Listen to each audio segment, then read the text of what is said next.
¿Qué tal? Muy buenas noches, bienvenidos a Minuto 1 en la pantalla de C5N. Hoy más que nunca, la realidad, lo que otros no te cuentan, lo que otros no te muestran sobre nuestra realidad. Aquí te lo mostramos diariamente, lo analizamos y lo clarificamos. Pasó el G20, se fueron los jefes de Estado de los países más poderosos de la Tierra, y la realidad argentina es la misma que la semana pasada.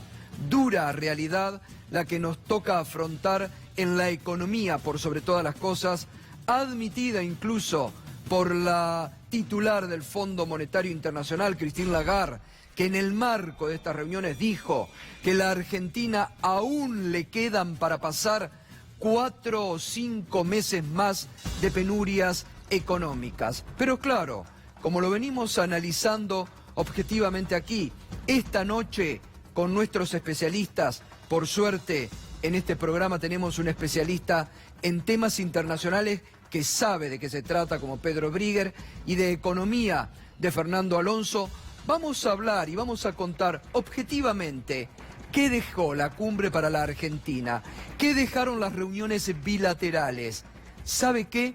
Porque el glamour, el cholulismo argentino, la llegada de los presidentes, todo muy lindo, todo salió perfecto, pero ¿qué nos deja para la Argentina en el día a día? Los acuerdos con China, iniciados en el año 2013, 2014, cuando el gobierno anterior firmó acuerdos estratégicos de integración con China.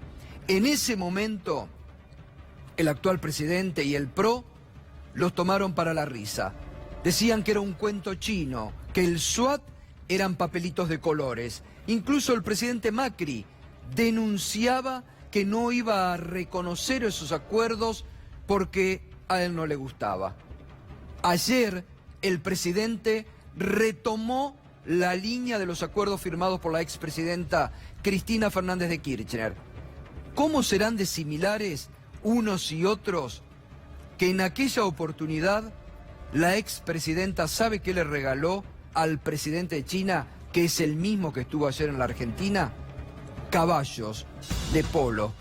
Un caballo de polo para el presidente chino, un caballo de trote para la primera dama china. ¿Qué le regaló ayer Macri al presidente de China? Caballos. Lo mismo que hace años atrás. Es decir, está bien por el gobierno, porque toma una política de Estado, como es la relación con China, iniciada años atrás. Por eso la dirigencia de nuestro país tiene que cuidar el valor de la palabra, no escupir para arriba o decir cuando está de la oposición esto no sirve para nada, porque es positivo que el presidente, después de 2 años de haber puesto en suspenso los acuerdos, se perdieron 2 años, retoma la mayoría de los acuerdos ya firmados.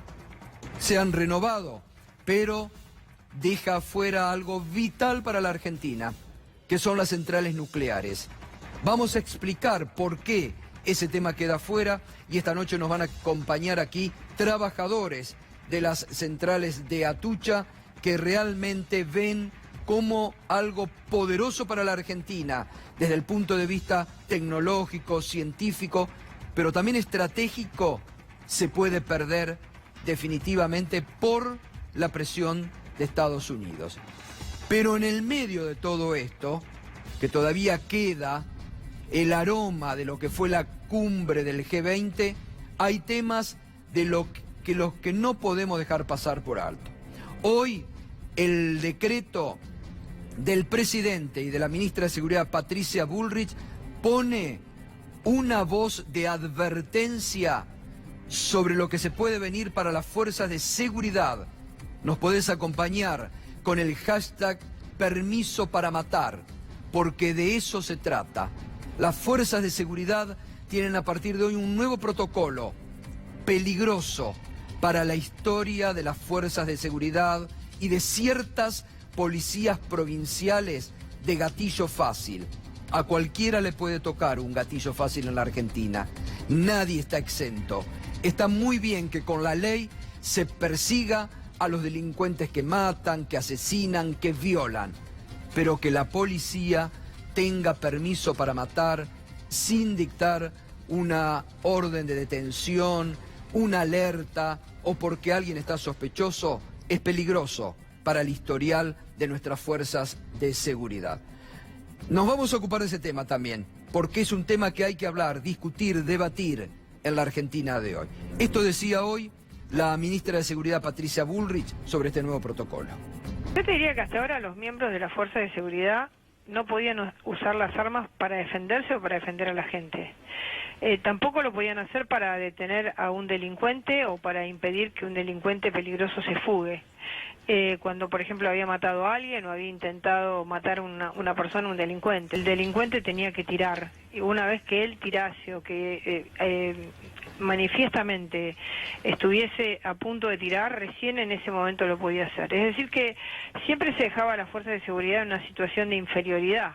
Y esto es lo que ha llevado a que la fuerza de seguridad tengan muchas veces posiciones que uno dice van para atrás, no hacen nada, no ayudan a la gente cuando está en una situación difícil. Bueno, para eso es que hemos establecido una normativa totalmente objetiva.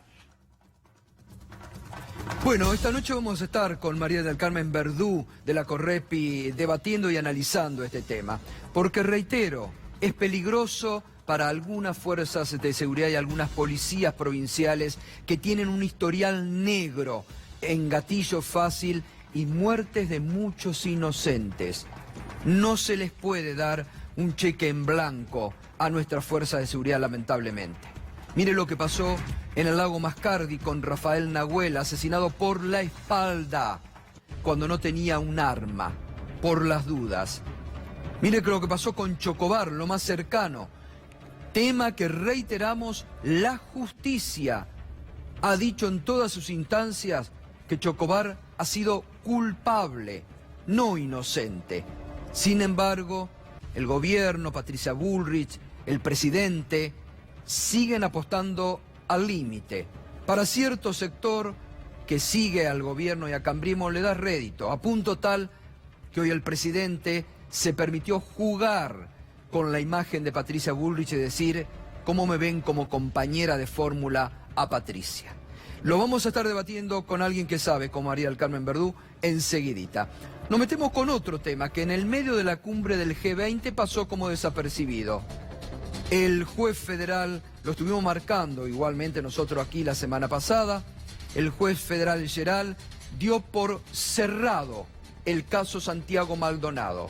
Sin embargo, fíjese, Amnistía Internacional, con sede en la Argentina, que estuvo siguiendo mucho involucrado el caso Santiago Maldonado, ha pedido al Estado argentino que dé explicaciones sobre este caso.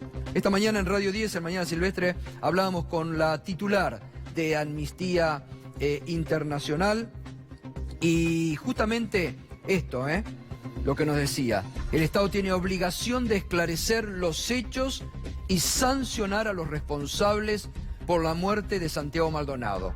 La decisión de un tribunal de justicia argentino de cerrar la causa por la desaparición forzada en el caso Santiago Maldonado, sin antes esclarecer las causas que llevaron a su muerte o investigar las presuntas responsabilidades de las autoridades, contraviene los derechos a la verdad, la justicia y la reparación. Este es un tema que, como otros, será llevado a los tribunales internacionales y la Argentina va a estar en deuda frente a esos tribunales internacionales. Habló durante el fin de semana Verónica Heredia, que es la abogada de la familia Maldonado, y esto decía. Significa que el Estado pretende garantizar la impunidad a través del Ministerio Público del Poder Judicial. Es una resolución que claramente está adoptada para una fecha determinada, como todo lo que pasó en el caso de Santiago. La causa de Santiago era muy visibilizada, es muy visibilizada a nivel de todos, en todo el mundo. Entonces necesitaban tener esta causa cerrada, porque en realidad hay varias causas de desaparición forzada que siguen vigentes, con personas desaparecidas en democracia, sin que estén resueltas. Bueno, muy bien lo dice la abogada Verónica Heredia. La semana pasada, el jueves, nosotros mostrábamos aquí lo que los propios gendarmes habían declarado a funcionarios del Ministerio de Patricia Bullrich, cuando decían que varios de ellos habían visto cómo una persona caía al río.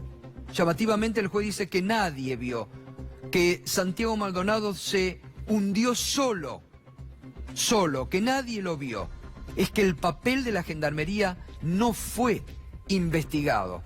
Veíamos, lo mostramos aquí también la semana pasada, la Gendarmería en su papel de represión, ingresando ilegalmente al territorio mapuche.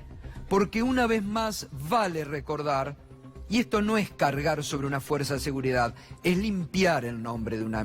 La Gendarmería tenía la orden del juez de liberar la Ruta 40.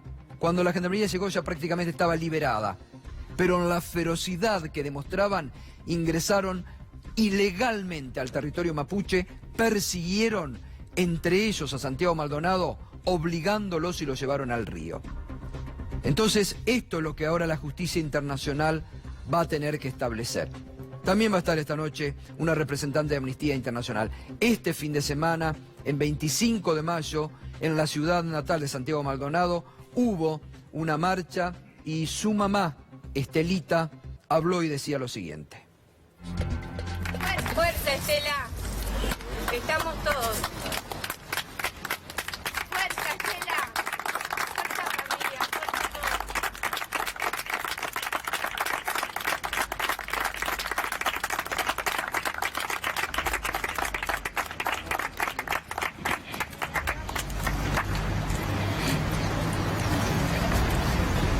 ¿Está prendido? ¿Emma, está prendido? Gracias a todos por venir y por acompañarnos siempre y seguir pidiendo justicia. Gracias. Gracias a todos. Vamos, Estela, vamos, Estela. Fuerza, Estela. Vamos, Estela.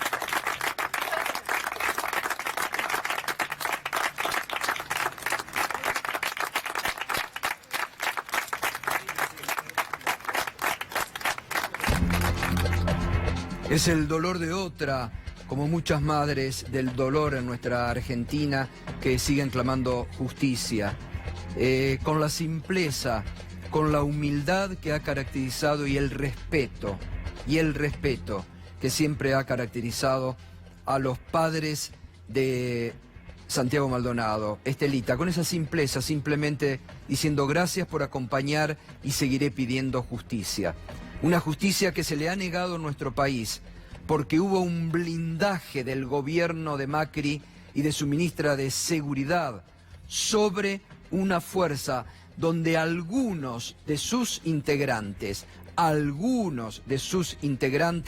estaban sospechados bajo todo este andamiaje de protección que se les ha dado.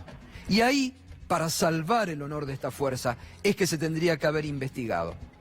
Pero no se hizo, se cerró el caso sin analizar, investigar el rol, el papel que cumplió la Gendarmería en esa corrida que obligaron a varios mapuches, entre ellos también a Santiago Maldonado, hacia el río Chubut.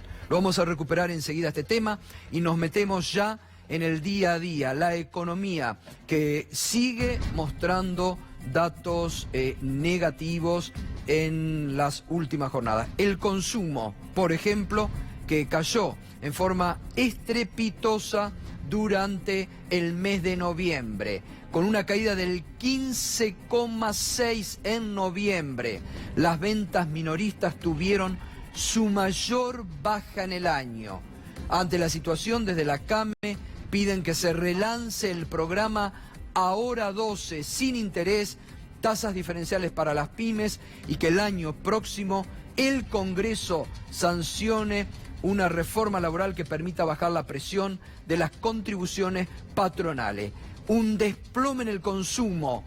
Hace muchos años que no se daba este desplome en el consumo. Fernando, buenas noches. ¿Qué tal, Gustavo? Buenas noches. Y estaba mirando los números de la recaudación impositiva de noviembre, que es la que refleja mejor que nada cómo fue la actividad económica en el país. En noviembre creció 33.7% interanual, esto es contra noviembre del año pasado. La inflación de noviembre de octubre a octubre, porque todavía no tenemos la inflación de noviembre, fue de 45.9%. Ahí tenés 12 puntos más o menos de diferencia entre el crecimiento de la recaudación y lo que fue la inflación. Si sumamos los 11 meses de este año, la recaudación creció 30.7 y la inflación fue de 39.5, otros 9 puntos de diferencia. Te está marcando que es muy mala la recaudación, es muy baja, está encendiendo luces de alerta, hay mucha preocupación en la AFIP y en el gobierno por este nivel de recaudación que refleja los datos que vos contabas recién, Gustavo, la caída del consumo, por consiguiente la caída de todo el nivel de actividad económica en la Argentina. Y además, Fernando, ya se preanuncia, porque ya está entre nosotros el fin de año, la Navidad, ya hemos comenzado hoy diciembre, se preanuncia un alza significativa en todo lo que significa la canasta navideña. Porcentaje muy alto de realmente para productos básicos, para una mesa digna, ¿no? Se está hablando de aumento del 50% promedio en todo lo que tiene que ver con los productos de la canasta navideña. Y con una particularidad, hace 2 años y incluso el año pasado existían canastas impulsadas por el gobierno de una serie de artículos que facilitaban el acceso al consumo de los sectores menos pudientes. Este año no lo está, no hay ninguna referencia, no hay ninguna política oficial que incentive la venta de una canasta navideña, así que se hace todavía más difícil. Hay estudios que están dando 50% de aumento en los productos de la canasta navideña. Bueno, y también hoy se notó el desplome en la producción automotriz, algo que en las últimas décadas en la Argentina venía en permanente ascenso y que había significado récords históricos. Este año ha ido para abajo y se desplomó la industria automotriz. Fíjese, la venta de autos nuevos en su peor momento desde el 2002. Anote esta fecha, mire, desde el 2002 la venta de autos nuevos en su peor momento se desplomó un 46%. Datos de la realidad, nadie está inventando nada. Esta es la realidad, igual que la de la semana pasada. Pasó el G20 y la economía sigue con los mismos problemas en la Argentina. Y si no, ahí se vendieron, ahora vamos Fernando, espérate que completo, se vendieron menos de 40.000 vehículos desde que en junio, que no hay grandes movimientos en el mercado automotor.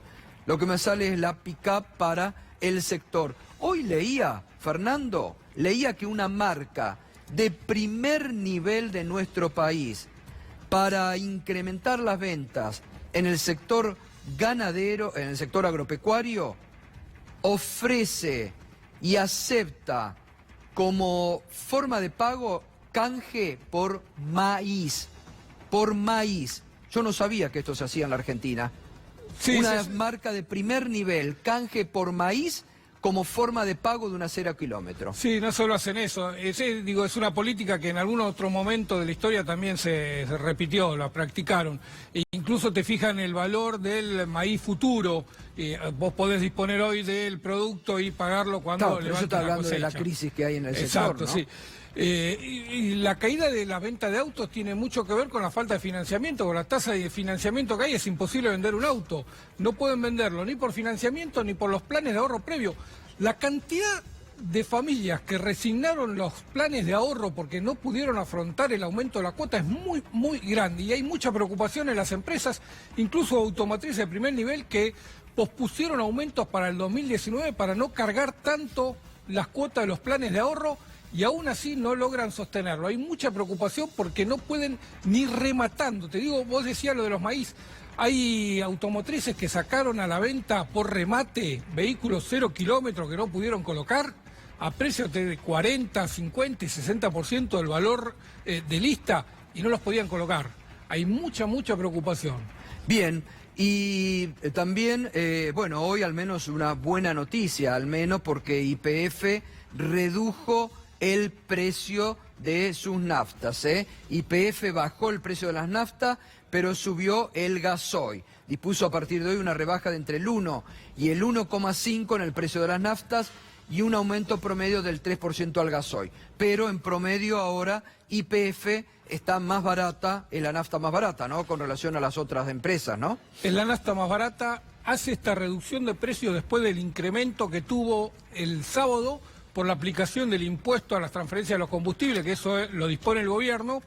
Aumentó 14.5% el impuesto, no el precio de la nafta, ¿no? Sino el impuesto, y eso hizo que se dispare de nuevo el precio. YPF lo baja y mantiene el mismo nivel de precio de venta al público, con lo cual están intentando desde el gobierno, porque hay mucho enojo en el resto de las petroleras con lo que está haciendo YPF, hay mucho enojo, te puedo decir que uno habla con las petroleras y están con bronca, porque dice que están usando YPF para alterar el índice de precio al consumidor, para bajar ficticiamente la inflación en perjuicio de ella, de las empresas que no pueden aumentar lo que dice que le corresponde. Bien, y hoy el presidente, que brindó una conferencia de prensa tras la cumbre del G20, le consultaron sobre el pronóstico de la titular del Fondo Monetario Internacional, virtual ministra de Economía de la Argentina, Christine Lagarde, cuando dijo la semana pasada que a la Argentina aún le van a quedar 4 o 5 meses más de recesión profunda. Eso le preguntaron al presidente y mire lo que contestó el presidente. No queremos hacer más pronósticos. O sea, la economía claramente tuvo un desanclaje de las variables macro muy grave y hoy estamos en un proceso de estabilizar la economía, bajando la inflación, y eso naturalmente va a tender a poner en marcha la economía, donde ya hay sectores que marcan una mejora. Todos los sectores de exportación, las exportaciones están creciendo a más del 15%, hay sectores que a más del 20%, eso es algo muy bueno. El presidente dijo, no queremos hacer más pronósticos. Cerró el gobierno la posibilidad de pronóstico porque, claro, la verdadera ministra de Economía, Christine Lagarde, les dijo, miren muchachos, van a tener que pasar 4 o 5 meses más de penurias, como los índices de la economía lo están demostrando en la realidad cotidiana de nuestro país. Y también le preguntaron hoy al presidente, porque contrario a lo que ha hecho la gobernadora de la provincia de Buenos Aires, que ha dado un bono para los jubilados, el presidente Macri lo sigue negando. Le preguntaron hoy si hay posibilidad de bono, mire lo que contestó. Jubilados. Inflación proyectada según Banco Central cerca del 47% y el aumento previsto por la ley de movilidad no llega al 29%. ¿Por qué no se acordó un bono para los jubilados? En ambos casos siempre son prioridad. Tanto las leyes, Ariel, que mencionás, como nuestros jubilados. Ni que hablar para este gobierno que impulsó la ley de reparación histórica. Pero en ambos casos tenemos limitaciones. En un caso presupuestarias y en otro caso de poder acordar, insisto, en un gobierno que no tiene mayoría propia, y hay una agenda legislativa siempre desafiante, no todos los temas se pueden resolver. Entonces son momentos, pero siguen siendo prioridad. Claro, siguen siendo prioridad. Se fue por las nubes porque no contestó lo concreto, que es por qué no dan un bono a los jubilados. Fíjese que el año pasado el presidente para esta misma altura prometía que para final del 2018 los jubilados le iban a ganar a la inflación, cuando sacaron el nuevo índice que han perdido como en la guerra. ¿Esa promesa del presidente se cumplió, Fernando? No, Gustavo, y muy lejos. Estábamos repasando los números. Llevan perdido 10 puntos contra la inflación y van a terminar el año perdiendo entre 14 y 15 puntos contra la inflación. Es decir que si cobrabas 100 pesos en enero, vas a cobrar 85 cuando termine el año. Por lo menos el poder de compra que vas a tener cuando termine el año va a ser de 85 pesos por cada 100 que cobrabas en enero. Así que te das cuenta que perdió y perdió por goleada la jubilación frente a la inflación, Gustavo. Bueno, vamos a recordar, Vamos a recordar para que vea que en este programa no se inventa nada, que es la realidad. Lo que a un año atrás decía el presidente y prometía a los jubilados para este año. El año que viene van a cobrar más. Van a crecer entre 4 y 6% más que la inflación. Y el otro año de vuelta, y el otro año de vuelta. Bueno, ¿cuánto perdieron? 10 puntos llevan perdidos, 15 van a cerrar el año. Es decir, que la promesa del presidente tampoco con los jubilados se cumplió. Aerolíneas Argentinas, nos interesa seguir aquí, lo vamos a hacer todos los días. La defensa de nuestra aerolínea de bandera. Pocos la hacen. Al contrario, se han sumado muchos desde la cadena oficial de medios a denostar a los pilotos, a denostar al personal de la empresa, a hablar de paros salvajes. Quieren pegarle en la línea de flotación a Aerolíneas Argentinas para vaciarla.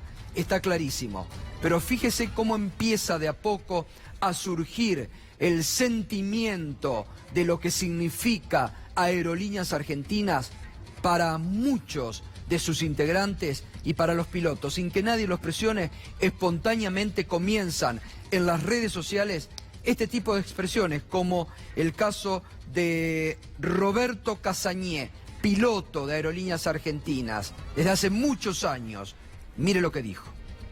Soy un piloto más de Aerolíneas Argentinas. Mi nombre es Roberto. En un rato me pasan a buscar. Voy a hacer algo que me da un terrible placer: volar. Hace muchos años que me dedico a esto y lo amo profundamente. Pero hoy voy a ir más preocupado que nunca. El avión seguro está perfecto, porque los mecánicos de aerolíneas, el personal técnico, los despachantes, los de seguridad, hacen las cosas bien. Voy preocupado porque la compañía parece que va a tener que dar una batalla como en los 90. Otra vez, 4 vivos, con alguna excusa elegante, la quieren rifar. Otra vez, 4 vivos, con un verso más o menos elaborado, moderno, la quieren reventar. Bueno, muy claro y muy contundente uno de los pilotos de Aerolíneas Argentinas en la defensa para su empresa.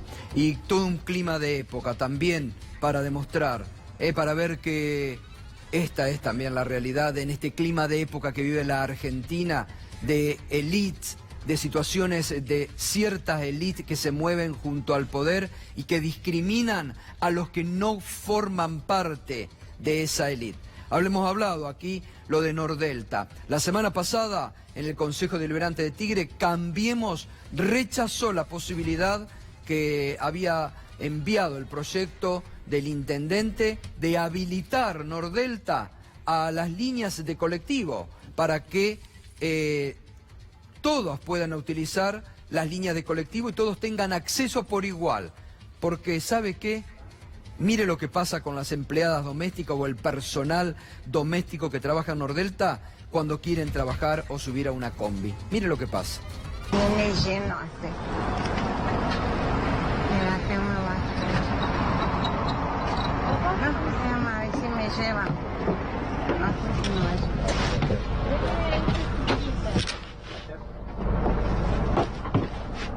Ahí está viniendo, está en el gol. En serio te estoy hablando. Recién hablé, esperá. Es más.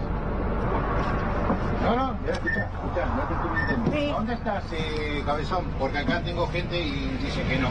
Sí, eso es lo que hacen. Escucha, no, escucha. Porque viven discriminando. Yo estoy filmando. ¿Ves? Son órdenes de la empresa. ¿Está? Sí. Es una vergüenza, sí.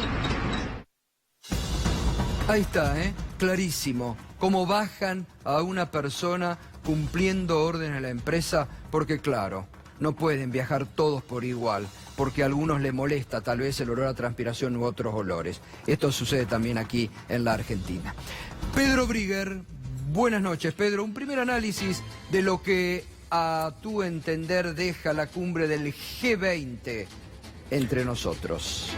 Bien, en primer lugar hay que hacer una dimensión global, ¿no? Importante personalidades que estuvieron en la Argentina, más allá del país anfitrión. Te puedo decir que la inmensa mayoría de los medios de comunicación y los comunicados de muchas cancillerías reflejan la importancia del G2.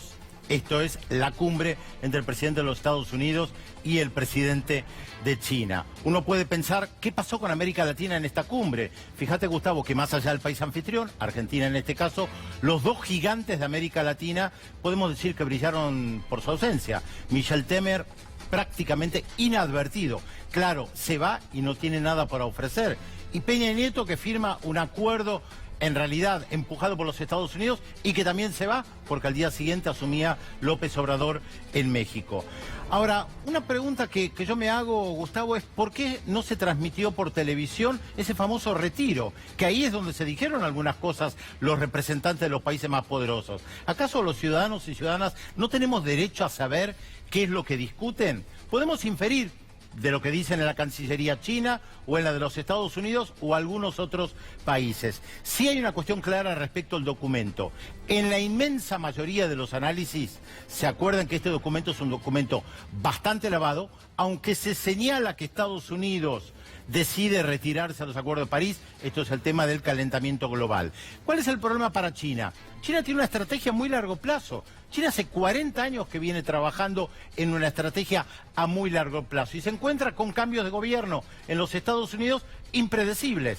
Entonces llegan a una tregua por 90 días con Estados Unidos, pero Estados Unidos tiene a China entre ceja y ceja. Más allá de las palabras cordiales del acuerdo, de la reunión entre China y los Estados Unidos, yo recomiendo leer un discurso de Mike Pence, el vicepresidente de los Estados Unidos, que pronunció el 4 de octubre, hace muy poquito, 2 meses, nada más, y alguna vez lo comentamos acá en Minuto 1.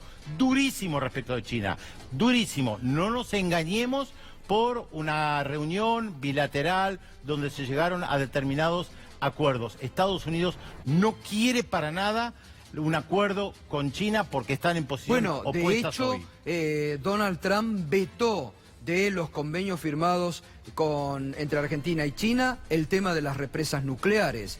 Por orden de Trump y de Estados Unidos, ese tema se sacó de los acuerdos y quedó todo en la nebulosa. Y si uno sigue la línea de los Estados Unidos, pública incluso, de lo que dicen sus principales representantes, esto está claro.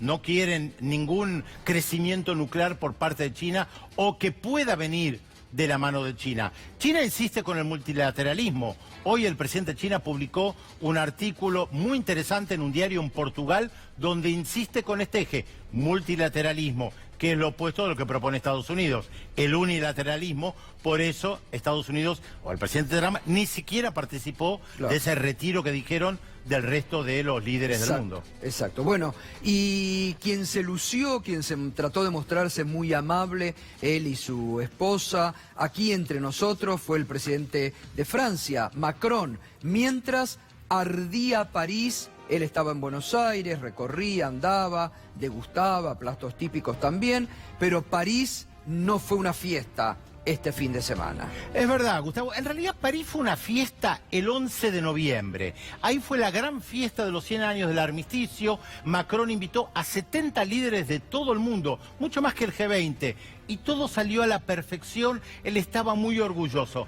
Menos de un mes después se encuentra con algo que empezó con una protesta que ninguneó y se convirtió en una verdadera revuelta. Este fin de semana lo analizamos acá en Minuto 1, se habla de insurrección, se habla de guerrilla urbana, está entre la espada y la pared por ningunear una protesta muy sencilla de explicar, Gustavo, y lo dijimos la semana pasada. Le quitan impuestos a los más ricos y le aumentan el precio de los combustibles a la inmensa mayoría de la población. Hoy hubo reunión con dirigentes de partidos políticos, mañana estaba prevista una reunión con los chalecos amarillos. ¿Pero qué pretendieron los chalecos amarillos? Que esto se televise, se transmite por Facebook. Nosotros queremos que la gente sepa que estamos negociando. El gobierno dijo, de ninguna manera, nada de transmisión por Facebook. Hasta hace unas horas dijeron esto. O sea, no quieren mostrar lo que están discutiendo. Macron está entre la espada y la pared. Si cede ante el reclamo popular, es una muestra de debilidad. Si continúa con este impuesto, es una imagen de fortaleza, pero con la protesta que se vendrá. Y yo les pregunto a ustedes, si ustedes fueran franceses y estuvieran en Francia, ¿no saldrían a protestar? Le están quitando impuestos a los más ricos y, por el otro lado, le aumentan la nafta. Bueno, imagínense ustedes en Francia, ¿no saldrían a protestar? Pero los franceses, no te entusiasmes tanto, Pedro. No, yo le pregunto a la gente, ¿qué harían respecto de Francia?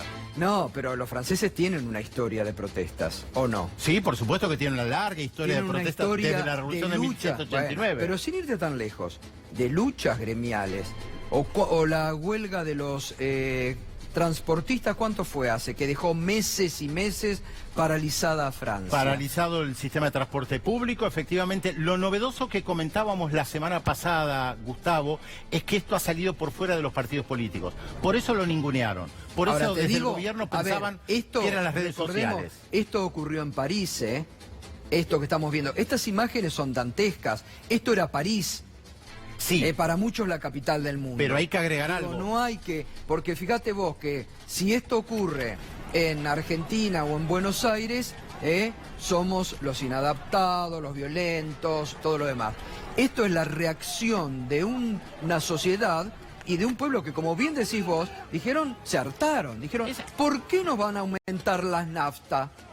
¿Por qué? Y se hartaron frente digamos, a la decisión del gobierno de mantener y de callarse. Ese se hartaron en francés se dice ras-le-bol, que significa basta. Yo te lo digo nos hartamos. Basta de esto. Es lo que están diciendo. Resalto algo que dijimos también la semana pasada. La inmensa mayoría de las protestas son pacíficas y a pesar de la violencia del fin de semana y de que Macron fue inmediatamente a Champs-Élysées a ver qué estaba pasando, todavía la inmensa mayoría de la población apoya la protesta. Ahora, Pedro, lamento desilusionarte. La última reforma impositiva le redujo impuestos a las empresas y cargó impuestos sobre los consumidores y no hubo ninguna revuelta.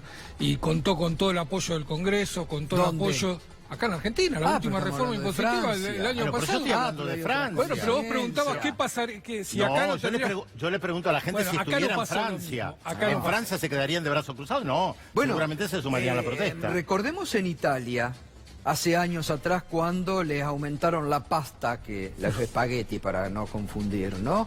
A los italianos. Hicieron una huelga los usuarios con responsabilidad.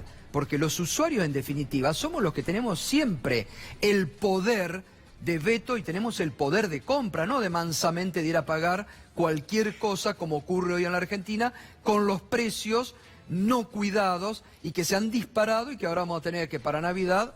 porque se han disparado realmente. Ahora, vos fijate este tema, cómo se ha extendido en Francia a numerosos sectores sociales. Hoy hubo más de 100 colegios tomados y a los barrios, en diferentes lugares, por supuesto. A los barrios. Es que esto comenzó, les reitero, se lo decíamos la semana pasada, de una joven que vende cosméticos que empezó con un petitorio en Facebook en contra del alza del precio de la nafta. El gobierno la ninguneó, dijo son las redes sociales, es Facebook, consiguió 1 millón de adhesiones, el gobierno la siguió ninguneando, esto no importa, no es nada, yo soy fuerte, soy el presidente, casi como un Bonaparte, como un rey, y ahora están hablando revuelta. Les recuerdo esto, no es solamente una protesta, no saben cómo salir de esta con el presidente de Francia. Vamos a ver qué pasa de acá hasta el sábado, que están convocando al cuarto acto de la protesta, como ellos lo llaman. Bien, gracias, Pedro.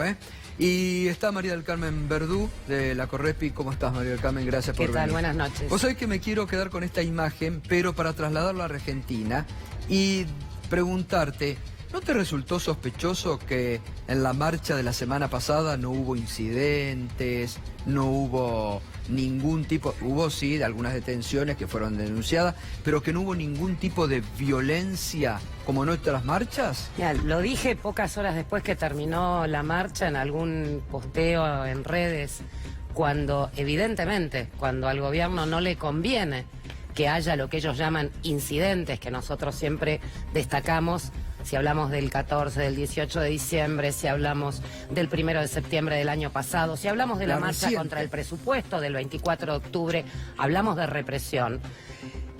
Evidentemente no le convenía, tenía todos los reflectores de todos los medios del mundo sobre la ciudad de Buenos Aires, quería la palmadita en el hombro de los dueños del capital internacional, que le dijeran, che, qué lindo, que salió todo, muy rico, ya vamos a volver, y entonces no pasó nada. ¿Por qué es importante más allá de que lo hemos aclarado con un comunicado de todas las organizaciones y organismos del encuentro Memoria, Verdad, Justicia, reiterar que acá no hubo ningún acuerdo con el gobierno. Lo que hubo fue una propuesta del jefe de gabinete del Ministerio de Seguridad, Milman, de tener una reunión donde nos plantearon que no íbamos a poder marchar ni por 9 de julio ni por Avenida de Mayo. Las organizaciones que asistieron dijeron, en representación del conjunto, nosotros vamos a marchar hasta donde lleguemos. Claro. Y les dijimos cuál era el punto de concentración, que era San Juan y 9 de julio. Después, en chancleta fueron para atrás, para no decir recular a esta hora, y habilitaron 9 de julio y Avenida de Mayo hasta Congreso. Ahora, entonces quiere decir que en los incidentes anteriores, como muchos sospechan, lo hemos visto, denunciado, infiltrados los pone el gobierno. Obviamente, Está porque clarísimo. organizaciones anarquistas sí hubo en la marcha. ¿Ahora? Por supuesto. Es un espacio político como cualquier otro. Los vimos, los conocemos Sí, sí, perfectamente a quienes son compañeros y compañeras del campo popular, obviamente. No a quienes se disfrazan para hacer otras cosas. Obvio. Bueno, María del Carmen, ¿y qué está este nuevo decreto que salió hoy que da permiso para matar a las fuerzas de seguridad? Porque realmente es así. Es la cosa más grave que hemos visto desde el fin de la dictadura.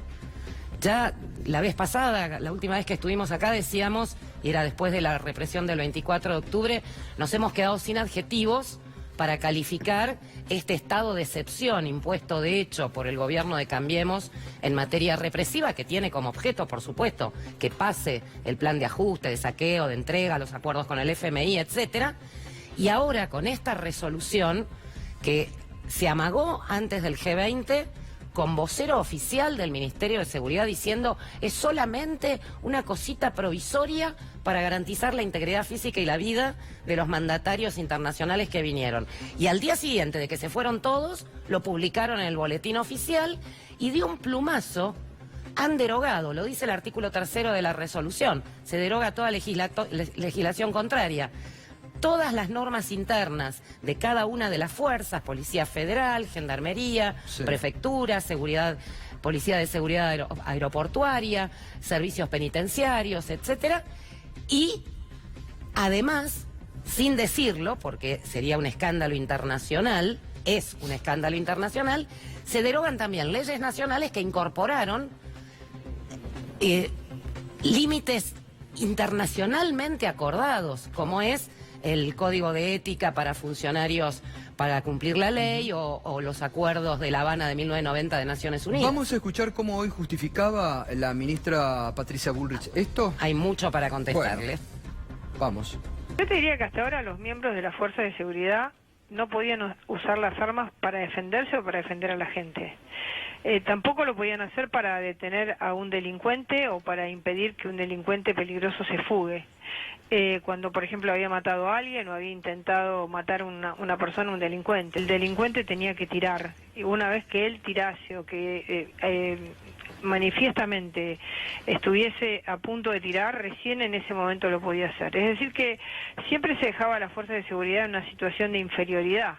Y esto es lo que ha llevado a que las fuerzas de seguridad tengan muchas veces posiciones que uno dice van para atrás, no hacen nada, no ayudan a la gente cuando está en una situación difícil. Bueno, para eso es que hemos establecido una normativa totalmente objetiva. Bueno, así justificado de la ministra. Bueno, el primer problema que tiene el argumento de la ministra es que la policía y el resto de las fuerzas de seguridad no se puede decir que estén en una situación de inferioridad cuando precisamente tienen el monopolio de la fuerza. Son las únicas personas que están habilitadas, autorizadas a portar sus armas y a utilizarlas dentro de determinados parámetros. Claramente, tanto en lo que ella decía recién como en lo que dice la letra de la resolución, acá lo que se está apuntando es a fallos judiciales, a sentencias que han molestado al gobierno. Bueno, en la doctrina Chocobar, que tanto saludó el gobierno, la justicia le dio la espalda al gobierno. La justicia hasta ahí condenó. Porque es un exceso en el cumplimiento del legítimo deber y la pena va a ser la misma que la que podría tener yo si sin querer con mi auto atropello a alguien en la calle. Ahí con lo que correspondía era el delito de homicidio calificado por la condición de miembro de una fuerza de seguridad. Pero hemos tenido en tiempos recientes, hace menos de un mes, tuvimos la condena al policía de la ciudad, Adrián Otero, la primera condena a un policía de la ciudad en apenas un año y monedas de existencia de la fuerza, por un triple homicidio, uno consumado, Cristian Paragüita Toledo, 2 en grado de tentativa, los 2 chicos que estaban con él. En ese hecho, el policía salió a perseguir un auto. Entonces, según la posición de la ministra Bullrich, estaba corriendo a alguien que fugaba. Lo salió a perseguir porque, según él, lo quisieron robar. En realidad fue una discusión de tránsito. Esto quedó probado en el juicio, donde uno de los chicos, por un encontronazo que habían tenido en una esquina, paso yo, pasás vos, golpeó la chapa, no el vidrio, del auto del policía, que ni siquiera bajó la ventanilla. Los empezó a seguir, ahí sí bajó la ventanilla, disparó 9 veces. Embocó las 9 en el auto, se encontraron las 9 vainas dentro del auto de él, mató a uno, casi mata a los otros 2, prisión perpetua. Un fallo histórico acompañado por una enorme movilización del barrio, de los vecinos, las vecinas, ahora, las organizaciones eso va a quedar anulado en base a esta doctrina. Ese hecho, a partir de la vigencia de esta resolución, es aplauso, medalla y beso. Exacto. Porque además es peligroso, porque, digamos, ante una mínima sospecha, una persona atina a poner la mano acá y la policía te puede disparar. Ese es el eje. Lo que dice la resolución es, el policía puede disparar al que fuga, el policía puede disparar al que hace un gesto que le permite... Que le permite al otro que es sospechoso. Que es sospechoso. Al que está en un grupo de personas donde otra tiene un arma. Imaginemos la movilización del viernes. Claro. Un policía que dice, uy, aquel de ayer me parece que tiene un arma. Ahora, también hay que decir que en amplios sectores de la sociedad esto lamentablemente cae bárbaro.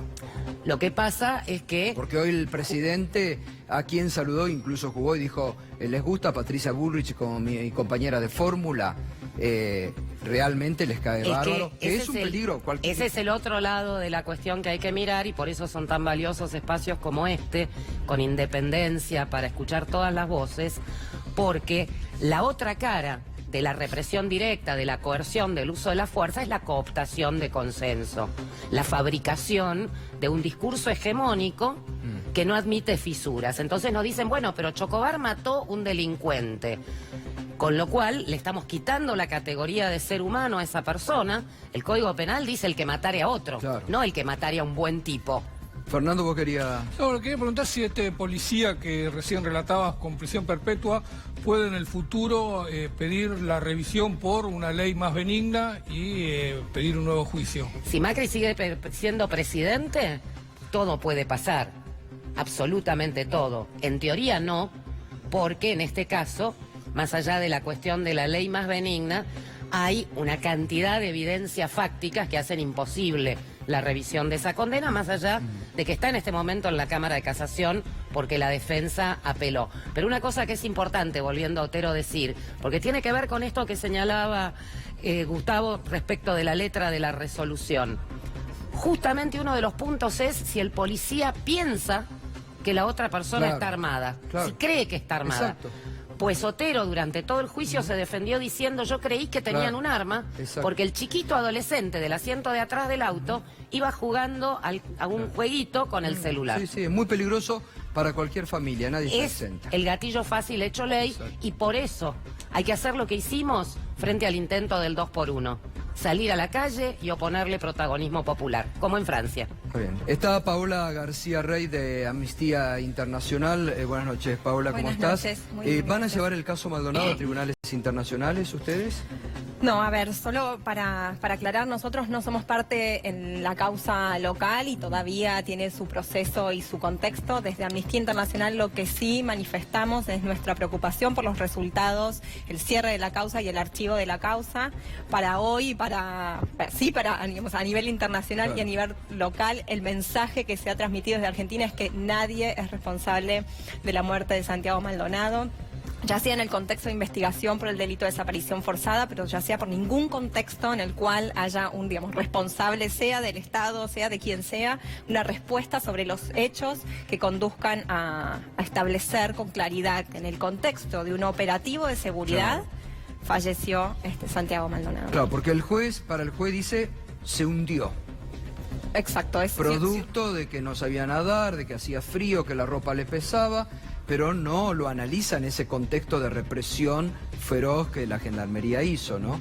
Eso es lo que ustedes reclaman, digo. Exactamente, no hay una respuesta, hay como una disociación absoluta entre el contexto en el que se dan los hechos y el hecho en sí mismo. De hecho, hasta el día 28 de noviembre la investigación siguió con la carátula de desaparición forzada porque se debían establecer o investigar todas las hipótesis posibles para dar con la verdad de los hechos y la responsabilidad del caso.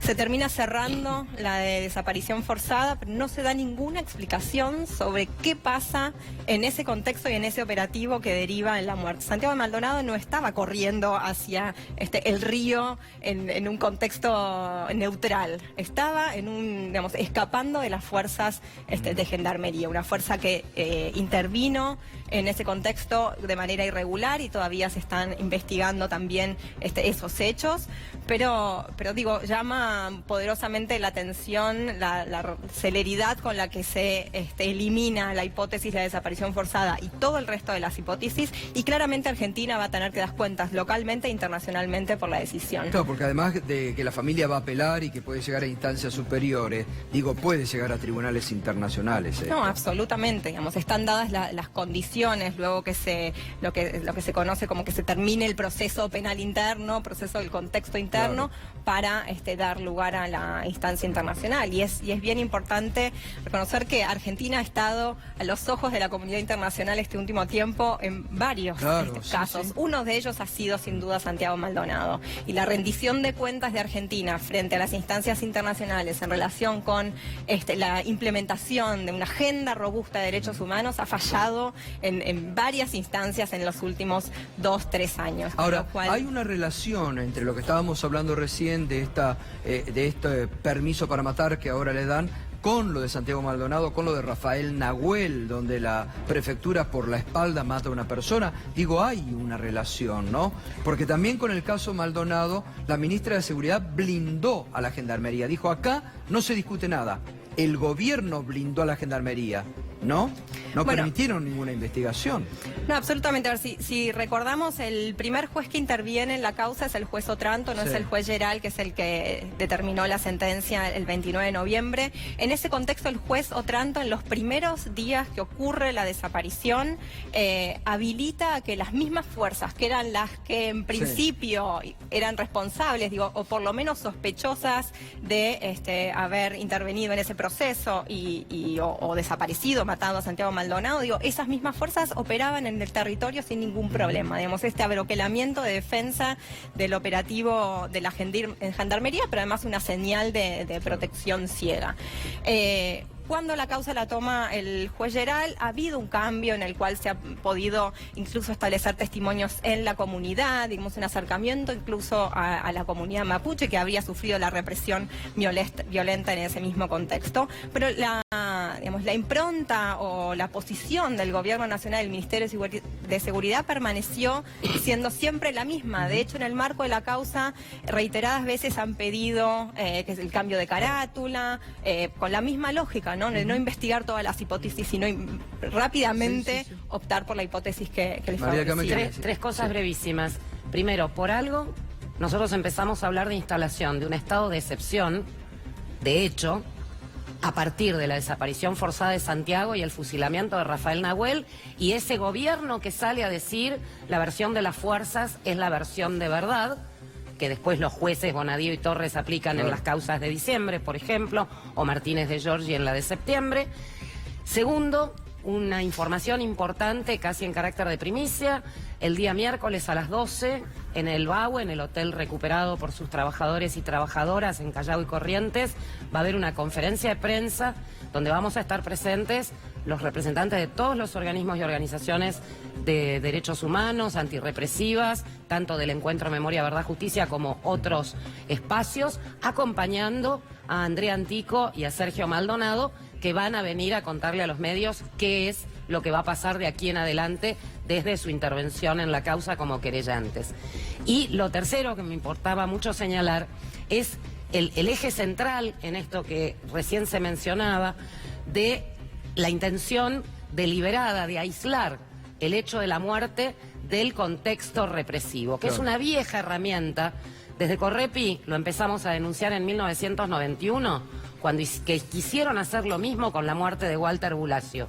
Y nos hacían discutir aneurisma, no aneurisma, y nosotros decíamos, pongámosle que se murió porque le reventó un aneurisma por el estrés de la situación, pero no estaba en su casa mirando una peli o en el recital. No, obvio. Estaba preso en una comisaría, ilegalmente, arbitrariamente, había sido golpeado, etcétera, etcétera. Es exactamente el mismo mecanismo y ahí está esa confluencia que señalabas entre el conjunto de la política represiva estatal que se expresa en esta resolución que habilita como ley el gatillo fácil y la situación en la causa Maldonado. Muy bien, gracias Paola. No, muchas gracias. Gracias María del Carmen.